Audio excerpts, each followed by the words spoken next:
नमस्कार दोस्तों, आज हम बात करेंगे हृदय रेखा अर्थात हार्ट लाइन के विषय में। इसकी पिछली वीडियो में मैंने आपको मस्तिष्क रेखा के विषय में बताया था कि मस्तिष्क रेखा हमारे हाथ में किस स्थान पे होती है, मस्तिष्क रेखा की कौन कौन सी गतिविधियां होती हैं। उसके पश्चात मैंने आपको मस्तिष्क रेखा के ऊपर शुभ और अशुभ निशानों के विषय में बताया। इस वीडियो के अंदर हम हृदय रेखा के विषय में जानेंगे कि हमारे हाथ में हृदय रेखा किस स्थान पे होती है, हृदय रेखा की कौन कौन सी गतिविधियां होती हैं और वो हमारे जीवन के ऊपर किस प्रकार से प्रभाव डालती हैं।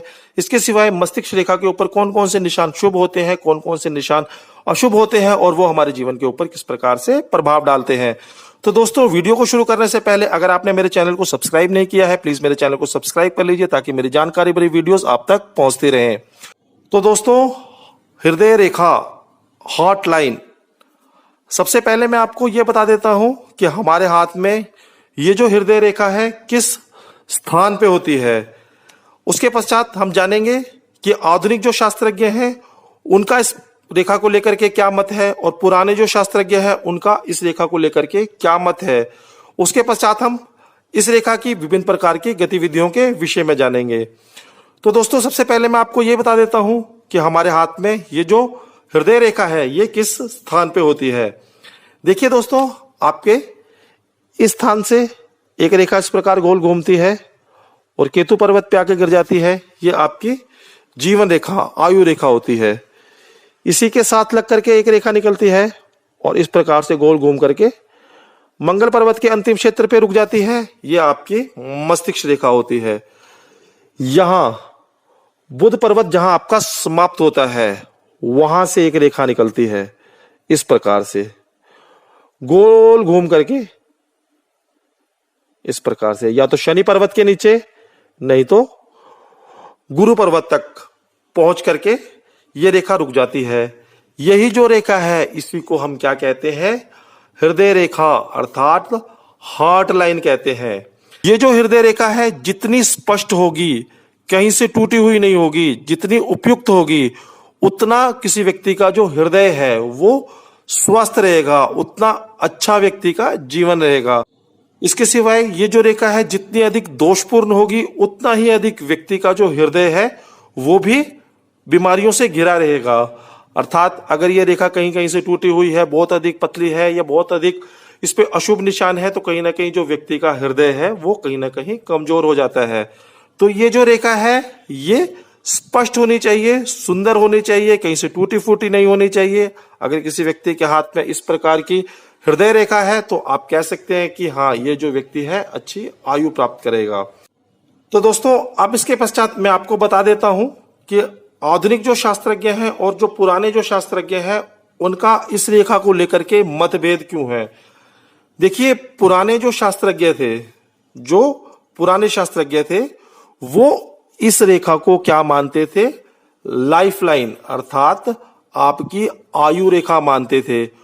वो किसी व्यक्ति की जब आयु की गणना करते थे तो इस रेखा से ना कर करके इस रेखा से करते थे। उनका कहना था कि किसी व्यक्ति की जो आयु की गणना है वो व्यक्ति की हृदय रेखा से करनी चाहिए। क्यों? क्योंकि किसी व्यक्ति का हृदय अगर अच्छा रहेगा अर्थात किसी व्यक्ति का अगर दिल अच्छा रहेगा तो निश्चित रूप से किसी व्यक्ति का जो जीवन है वो भी अच्छा बड़ा जीवन होगा। अगर किसी व्यक्ति के हाथ में हृदय रेखा कमजोर रहेगी तो कहीं ना कहीं व्यक्ति की जो मृत्यु है वो भी जल्दी होगी, अर्थात व्यक्ति जल्दी जल्दी बीमार होगा, अर्थात व्यक्ति की जो मृत्यु है वो भी जल्दी हो जाएगी। तो पुराने जो शास्त्रज्ञ थे इस रेखा को ही आयु रेखा मानते थे। लेकिन दोस्तों, आधुनिक जो शास्त्रज्ञ हैं वो इस रेखा को मात्र और मात्र हृदय के संबंधित रेखा मानते हैं। अर्थात इस रेखा से वो कहते हैं कि व्यक्ति की मात्र और मात्र हृदय की स्थिति के विषय में पता चलता है कि किसी व्यक्ति का जो हृदय है वो किस प्रकार का रहने वाला है या आपके सगे संबंधियों के साथ आपके संबंध कैसे रहने वाले हैं। मात्र और मात्र इसके विषय में ही ये हृदय रेखा बताती है। वो किसी व्यक्ति की जो आयु की गणना करते हैं जीवन रेखा से करते हैं। तो इस प्रकार से दोनों जो शास्त्रज्ञ हैं, पुराने जो शास्त्रज्ञ हैं, आधुनिक जो शास्त्रज्ञ हैं, उनके बीच में इस रेखा को लेकर के मतभेद है। पुराने जो शास्त्रज्ञ हैं वो आयु की गणना इस रेखा से करते थे, आधुनिक जो शास्त्रज्ञ हैं वो आयु की गणना इस रेखा से करते हैं। तो दोस्तों, पुराने जो शास्त्रज्ञ थे वो किस प्रकार से किसी व्यक्ति की आयु की गणना करते थे उसके विषय में मैं आपको थोड़ा सा बता देता हूं। तो देखिए, ये आपकी हृदय रेखा है। तो पुराने जो शास्त्रज्ञ थे इस हृदय रेखा को 4 बराबर भागों में बांट दिया करते थे, और एक जो डिफरेंस है उसको कितना मान देते थे, 25 का मान देते थे। तो देखिए किस प्रकार से, तो जहां पे आपकी ये दोनों उंगलियां मिल रही हैं उसके नीचे एक रेखा बना लेते थे। उसके पश्चात दूसरी जगह पे आपकी जो रेखाएं मिल रही हैं वहां पर एक रेखा खींच लेते थे, और यहां पे आपकी जहां पे दोनों रेखाएं मिल रही हैं वहां पे एक रेखा खींच लेते थे, और शेष आगे की रेखा रहती थी। तो इस प्रकार से वो हृदय रेखा को 4 भागों में बांट लेते थे। तो एक रेखा का जो मान है कितना रखते थे, 25 वर्ष। तो यहां से यहां तक व्यक्ति की आयु कितनी रहती थी, 25 वर्ष। यहां से यहां तक 50 वर्ष, यहां से यहां तक 75, और इसके आगे की जो रेखा है वो 100 वर्ष की आयु के विषय में बताती थी। तो दोस्तों मान लीजिए किसी व्यक्ति की जो हृदय रेखा है मात्र इतनी ही होती थी, अर्थात सूर्य पर्वत के नीचे ही जाकर के किसी व्यक्ति की जो हृदय रेखा है समाप्त हो जाती थी। तो किसी व्यक्ति की जो आयु है वो कितने वर्ष होगी, यहां से यहां तक 25 और यहां से यहां तक 50 वर्ष की। तो पुराने जो शास्त्रज्ञ थे वो कहते थे कि ये जो व्यक्ति है इसकी जो आयु है लगभग 50 वर्ष की रहेगी।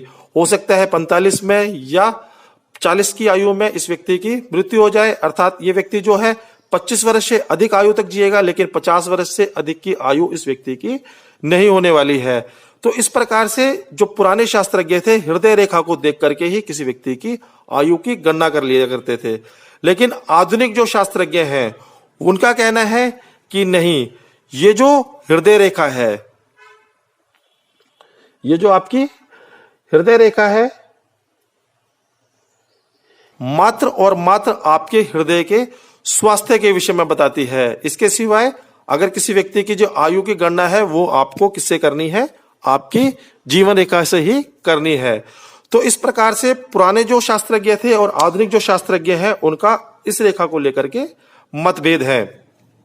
तो दोस्तों इसके पश्चात मैं आपको यह बता देता हूं, हम किसी व्यक्ति के हाथ में हृदय रेखा को क्यों देखते हैं, अर्थात किसी व्यक्ति के हाथ में हृदय रेखा को देखना जरूरी क्यों होता है। तो इसके विषय में मैं आपको बता देता हूं। देखिए, आपकी जो ये हृदय रेखा है इससे हमें आपके खून से संबंधित जो भी रिश्तेदार होते हैं, अर्थात आपकी पत्नी, आपके माता पिता, आपके संतान, उनके साथ आपके रिलेशंस कैसे रहेंगे इसके विषय में हमें हृदय रेखा से ही पता लगता है।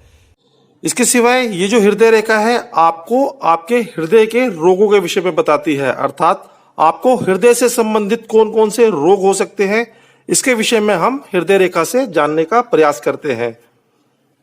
इसके सिवाय ये जो रेखा है आपके व्यवहार के विषय में बताती है, अर्थात आपका जो व्यवहार है दूसरे व्यक्तियों के साथ कैसा रहेगा, अर्थात आप प्रेमपूर्ण व्यवहार करने वाले होंगे, कठोर व्यवहार करने वाले होंगे, किस प्रकार के व्यवहार दूसरे व्यक्तियों के साथ आपका रहेगा वो भी कहीं ना कहीं आपकी हृदय रेखा से ही हमें पता लगता है। इसके सिवाय ये जो हृदय रेखा है ये आपकी दिल की बीमारियों के विषय में हमें बताती है, अर्थात आपको दिल से संबंधित कौन कौन से रोग हो सकते हैं उसके विषय में भी हमें हृदय रेखा से जानकारी प्राप्त होती है। इसके सिवाय आयु की गणना के अंदर भी आवश्यक रूप से जो हृदय रेखा है वो मुख्य भूमिका अदा करती है, क्योंकि मैंने आपको बताया था कि किसी व्यक्ति की जो आयु की गणना होती है वो तीनों रेखाओं से मिला करके होती है। कौन कौन सी रेखाओं से होती है, आपकी जीवन रेखा, आपकी बुद्धि रेखा और आपकी हृदय रेखा, इन तीनों रेखाओं को मिला करके ही हम किसी की आयु की गणना करते हैं। तो ये जो आपकी हृदय रेखा है कहीं ना कहीं आपकी आयु की गणना के अंदर भी सहायता प्रदान करती है। तो दोस्तों ये कुछ कारण है जिस कारण से हम किसी व्यक्ति की जो हृदय रेखा है उसकी गणना करते हैं। तो इस प्रकार दोस्तों मैंने आपको हृदय रेखा के विषय में बताया कि हमारे हाथ में हृदय रेखा के स्थान पे होती है। आधुनिक जो शास्त्रज्ञ हैं उनका इस रेखा को लेकर के क्या मत है, पुराने जो शास्त्रज्ञ हैं उनका इस रेखा को लेकर के क्या मत है, और उसके पश्चात मैंने आपको यह बताया कि हम हृदय रेखा को क्यों देखते हैं। अगली वीडियो में हम हृदय रेखा की विभिन्न प्रकार की गतिविधियों के विषय में जानेंगे कि हृदय रेखा की कौन कौन सी गतिविधियां होती हैं और वो हमारे जीवन के ऊपर किस प्रकार से प्रभाव डालती हैं।